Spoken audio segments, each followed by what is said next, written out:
All right, let's just jump right in. What if I told you your financial reality, it isn't just about your job or your investments? What if it's being programmed, like literally programmed, by the words you use every single day? It turns out there's this unspoken rule among the wealthy, a kind of code for how they talk about money. And today, we're going to crack it wide open. See, it all starts with this one core idea. The language you use, it isn't just describing your bank account, it's actually creating it. I mean, think about it. Your words are like instructions, little commands you're giving to your subconscious mind, and honestly, broadcasting out to the entire world. So this forces us to ask a really tough question, and you've got to be honest with yourself here. Is your language, your everyday vocabulary, keeping you poor? Is it creating what some people call a vibration of poverty? We're about to decode the 5 most common verbal habits that do exactly that. And, more importantly, we're going to uncover the powerful alternatives the wealthy use to build their fortunes instead. All right, first up, this is a habit so common you probably don't even realize you're doing it. It's this linguistic trap I like to call the scarcity spell. And it's all about speaking in the language of not enough, of lack and limitation. You know these phrases, I can't afford it, or that classic, I'm so broke. These are way more than just throwaway comments. Every single time you say them, you're basically casting that spell on yourself. You're literally training your brain to hunt for proof of scarcity, making it this powerful and honestly devastating self-fulfilling prophecy. But check out this shift in power. Instead of that totally disempowering phrase, I can't afford it, just try this on for size. That's not a priority for me right now. Can you feel the difference? That simple tweak puts you back in the driver's seat. You're no longer a victim of your circumstances. You are in complete control of your money and your choices. Okay, but here's an even more powerful alternative. You can transform that dead-end statement into a wide-open question. Just asking, with real curiosity, how can I afford it? Well, that changes the entire game. It literally stops your brain's shutdown sequence and instead flips on its creative, problem-solving powers to find a way. And just look at what this does to your own identity. Saying I'm broke, that's a victim's mantra, right? But saying I'm currently focused on increasing my cash flow, boom, that transforms you into a proactive creator. You're not just whining about a problem. You are flat out declaring that you are actively working on the solution. Okay, let's get into the second habit, and you'll see how this builds on the first one. This one is all about the emotional energy you attach to money. It's a critical shift from complaining to what we're going to call the gratitude frequency. I mean, think about it. Complaining is the native language of the victim. When you complain about your bills, about taxes, about how much gas costs, you're basically wrapping the whole idea of money in this yucky, negative energy. It's like constantly insulting a friend and then wondering why they never want to come hang out with you. It just doesn't work. So the wealthy alternative is to consciously find the value in every single transaction. So instead of letting out a big sigh about that rent payment, you consciously practice gratitude. I mean, just feel the difference when you say, I am so grateful to have a safe and comfortable roof over my head. The entire emotional charge just flips. And this really brings us to a huge realization. Gratitude is the frequency of abundance. It's just that simple. You literally cannot be in a state of complaint and a state of magnetic attraction at the exact same time. It's impossible. You have to choose which frequency you're broadcasting on. All right, our third toxic habit. This one is all about how we talk about other people's money. And wow, this is a subtle trap that keeps so many of us stuck. The way out? It's a deliberate shift from judgment to pure inspiration.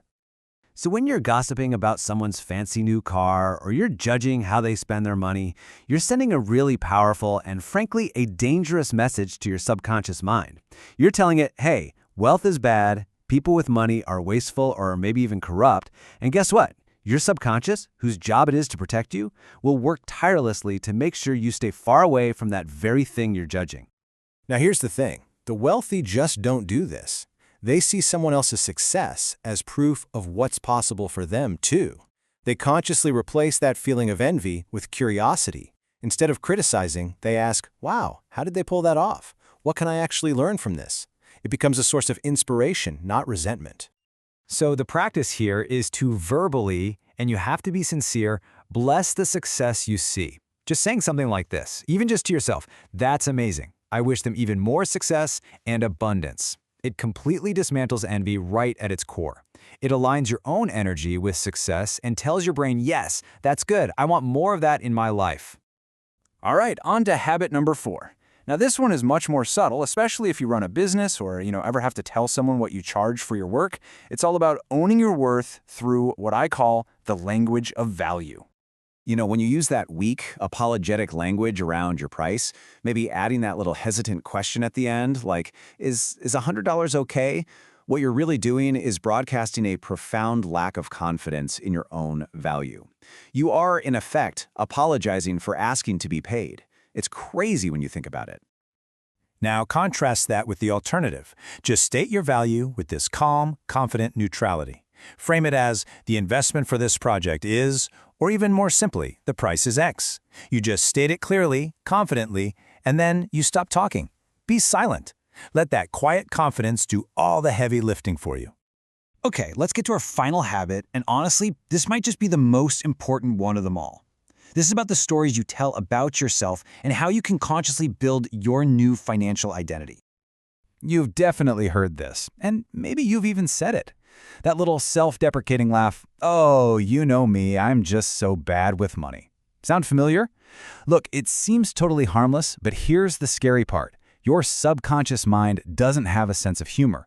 It takes these jokes as direct commands, literally programming an identity of someone who is fundamentally incompetent with money.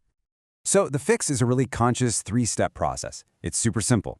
First, you just make a decision right now to stop making those jokes. Just cut it out immediately. Second, you create a new, powerful affirmation that declares the total opposite.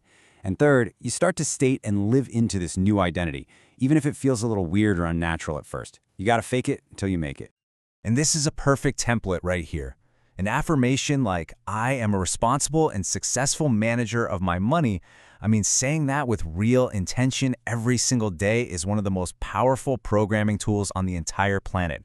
Please do not underestimate this. You are literally telling your brain who you are now, who you are becoming. So let's just tie this all together. What we've been talking about is a conscious rewiring of your entire financial programming. You are intentionally shifting from a language of scarcity to one of creation.